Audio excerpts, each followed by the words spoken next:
Today, I wanted to share with you guys the Declaration of Personal Power. Now, it's from a book called The Motivation Manifesto.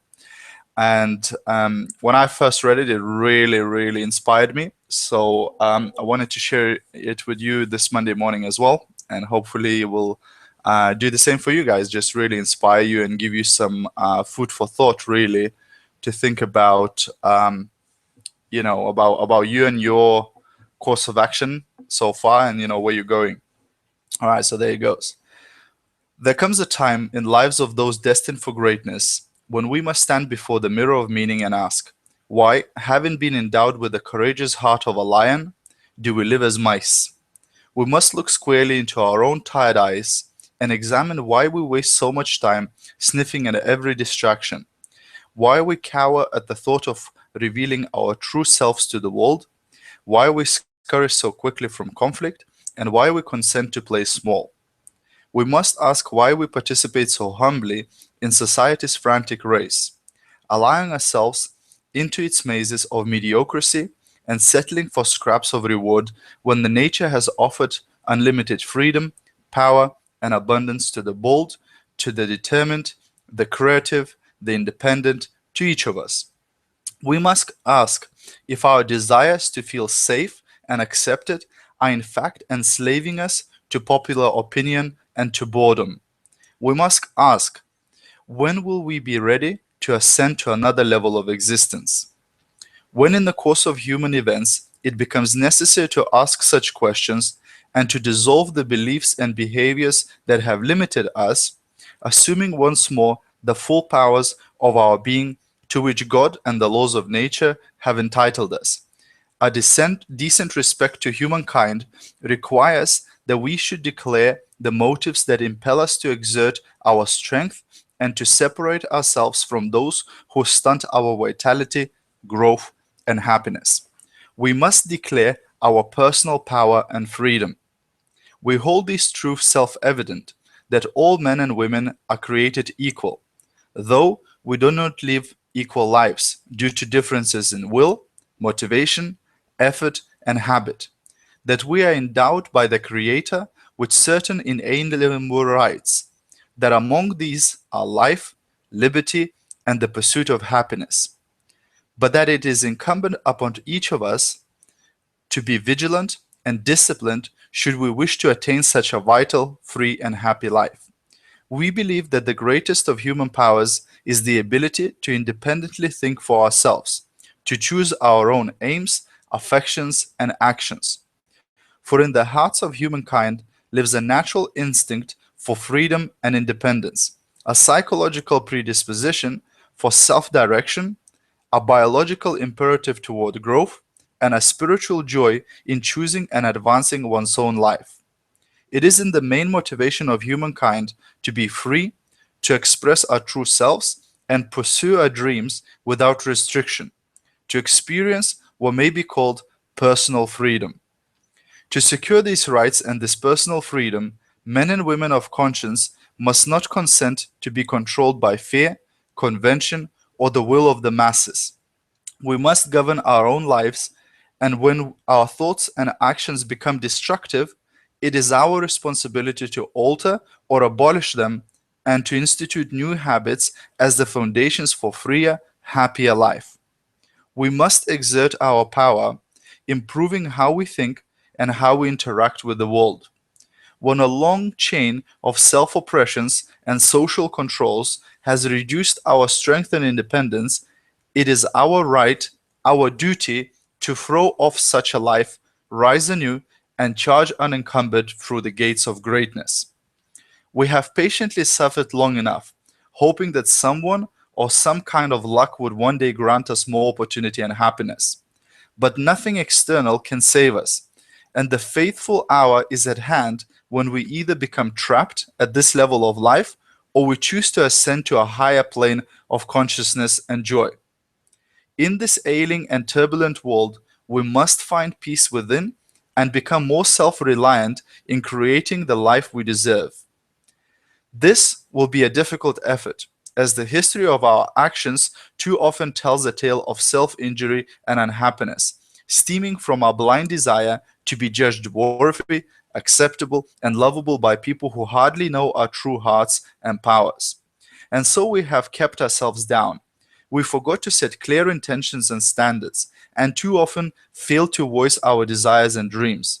Randomness and mediocrity too often ruled the day, and the loud and the needy dictated who we are and what we should do, our lives becoming subject to the tyranny of fools. If we can be vulnerable and brave enough to admit such missteps, we might see the potential we left unrealized. We might see the shining new path. And so let us write our lives. Let us face the mirror and be candid. No matter what we see, let us use these common human truths and personal declarations to reclaim our freedom. We are too often lost in the abyss of unawareness. We regularly miss the energy and blessings around us and the importance of this very moment. It's as though we prefer to be elsewhere doing something else, as if we are living in distant time zones, hours behind or ahead of the joyous tick and bliss of now.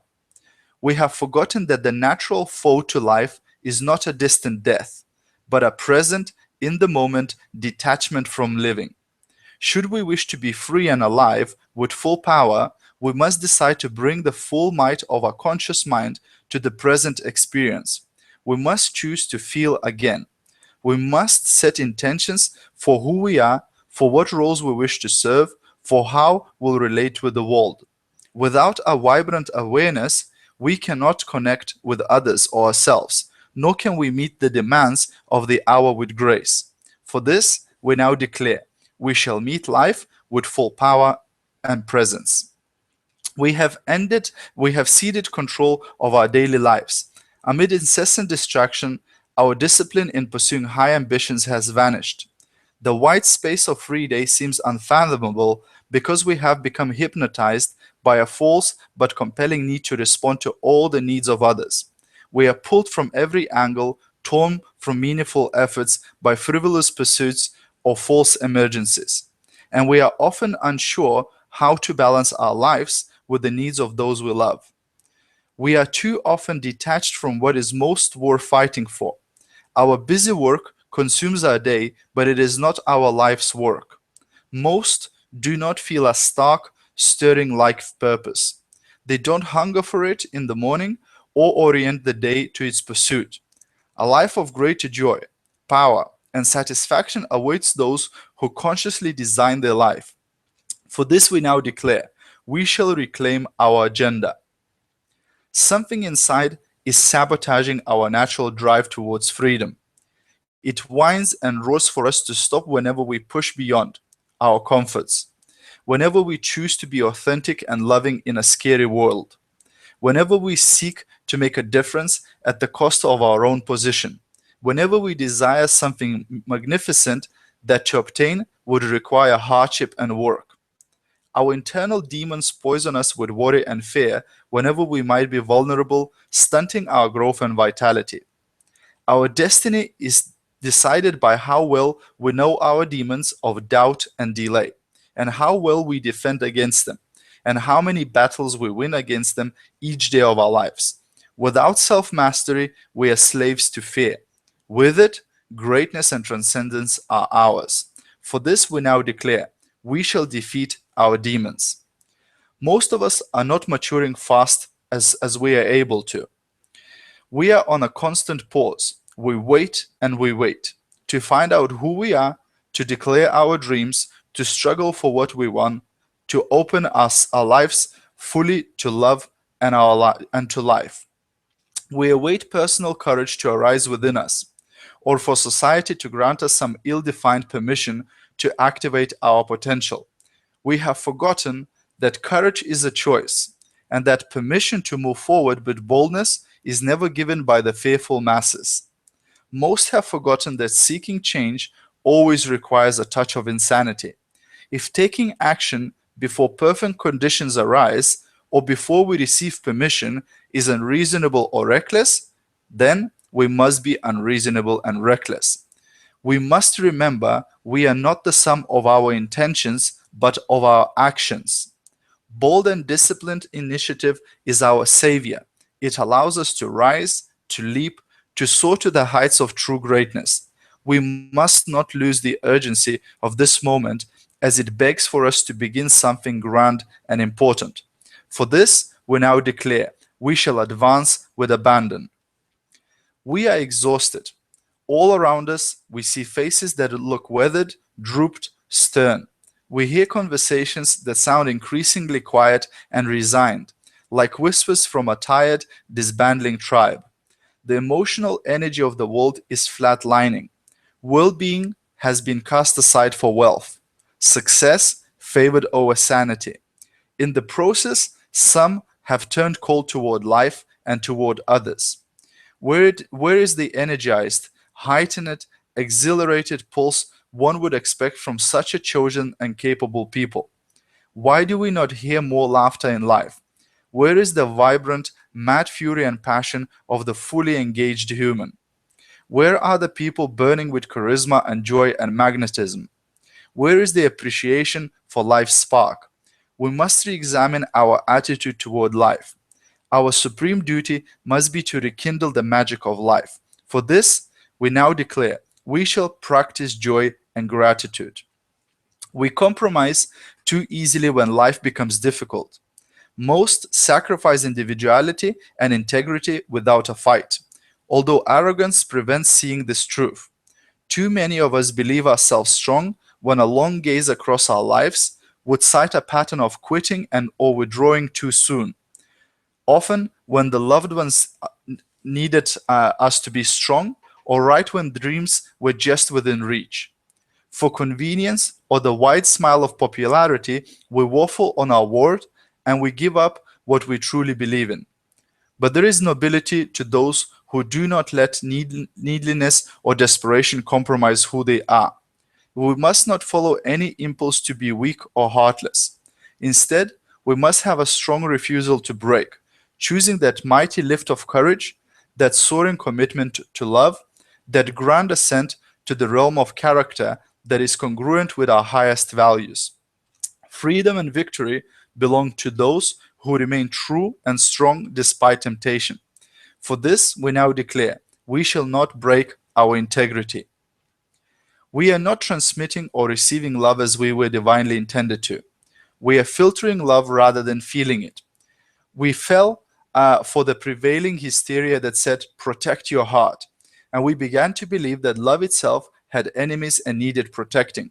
When we were hurt, we felt that love was somehow diminished or damaged. But hurt has nothing to do with love. And love is unaffiliated and unaffected by pain. Ego was hurt, not love. Love is divine and it's everywhere, ever present and abundant and free. It is a spiritual energy that is, and this very moment, flowing through the universe, through us, through our enemies, through our families, through billions of souls. It was never absent from our lives. It is not bound in our hearts or in our relationships, and thus it is not capable of being owned or lost.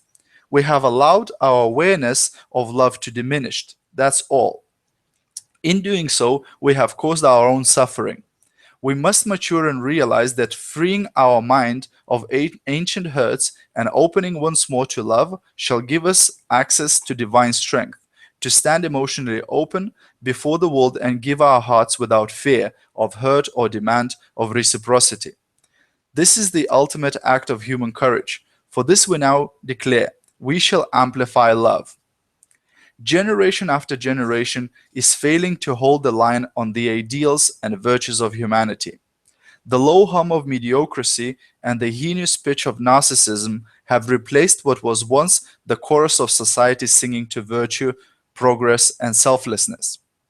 Our talents and collective focus are not fully invested in personal mastery and social contribution, but squandered on voyeurism and base sensationalism. Too often, we don't call out a wrong or expect ourselves or others to act with routine integrity, excellence, or love. There has been a worldwide failure in leadership, birthing an apathetic populace, unjustifiable poverty, unconscionable greed, and a globe ravaged by booby-trapped by war. So many people are afraid to demand more, to dare, as have great leaders of the past, to incite the directionless with the bold challenges to rise and contribute. We must do better.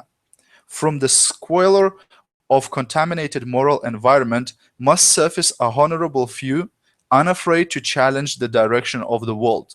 History shall fill in the wake of our actions. So let us be purposeful and let us be great. For this we now declare, we shall inspire greatness. Harry has become the master.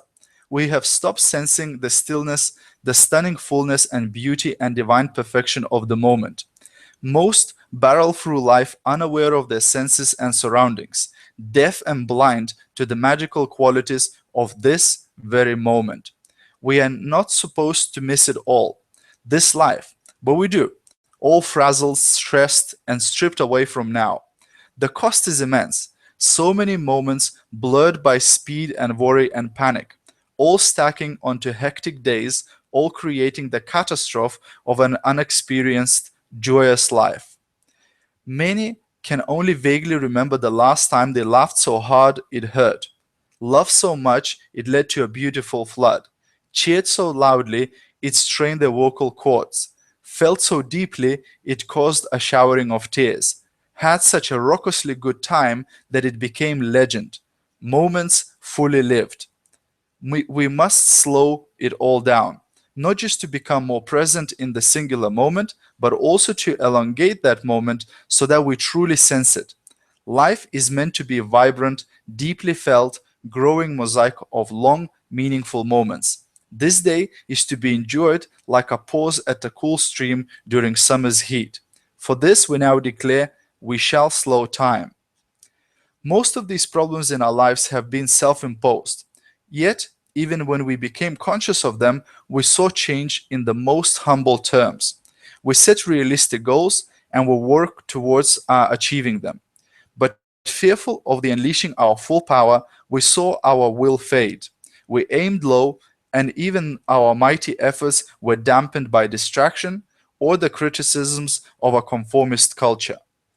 We complained with angst and anger that it should be easier, forgetting that much of the negative energy that pervades our lives comes from despising the inevitable hardships of change. Let us remember that humanity's story has only two uh, recurring themes: struggle and progress. We mustn't wish the end of the former, as the latter would be buried alongside.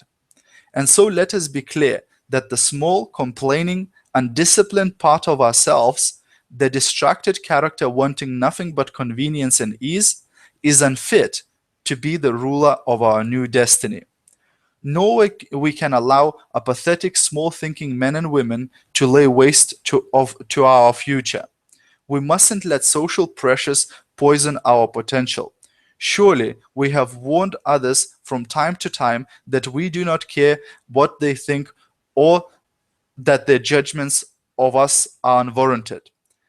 We have often complained, made kind requests of others, or reminded people of the circumstances that made us want to improve our lives. We have appealed to their magnanimity to be greater or more supportive, and we have asked them as kindred spirits to stand with us against those who interrupt our charge.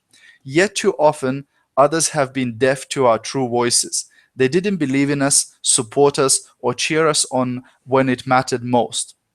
We must therefore not await their assistance or approval any longer. We must hold them as we hold the rest of mankind, enemies in the battle should they stand in the way of our dreams, but in peace and assistance, friends. Let us awaken now and realize there is greater vibrancy, joy, and freedom available to each of us. There is more feeling, there is more power, there is more love and abundance. But gaining access rests on our shoulders, for only two things can change our lives. Either something new comes into our lives, or something new comes from within. Let us not hope for mere chance or to change our story.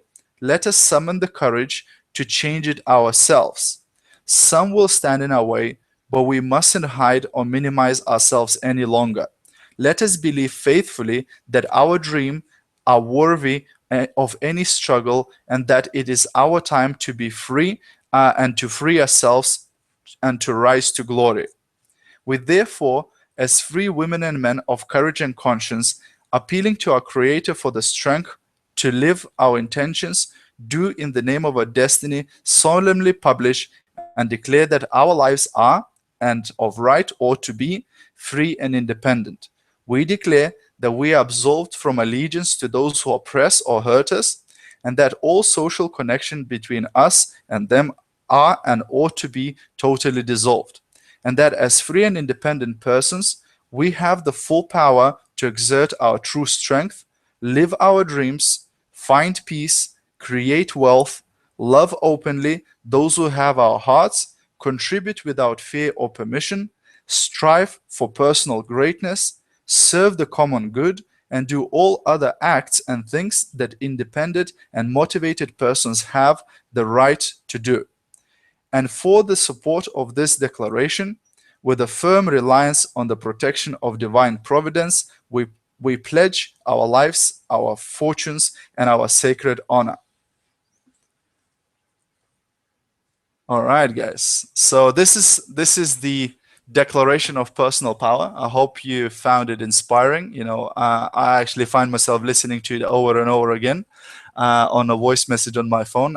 It's actually quite inspiring, but there's a lot of stuff in it, and I would advise you to analyze it and to study it, and to see where you maybe have been not realizing your full potential. Maybe you've been listening too much to others.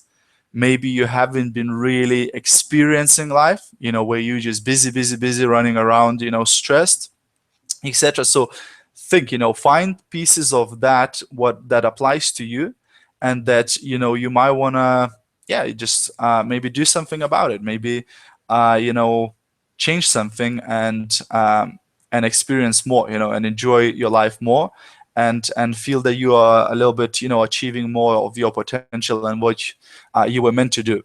They say that none of us were born to pay the bills.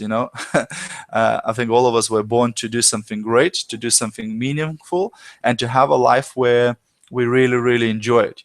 So it's not just about money. It's about what we do on a daily basis, how we feel about it, and just really success is really not wealth or money or paper in your pocket or numbers in your bank account. Success is measured by happiness. So first thing you always need to ask yourself, am I happy doing this? Am I happy saying this? Am I happy with the way things are right now? Or do they need to change for me to be happy? Yeah. All right, so that's really my message for you today, guys, and have a fantastic week. And as always, I'll see you at the top.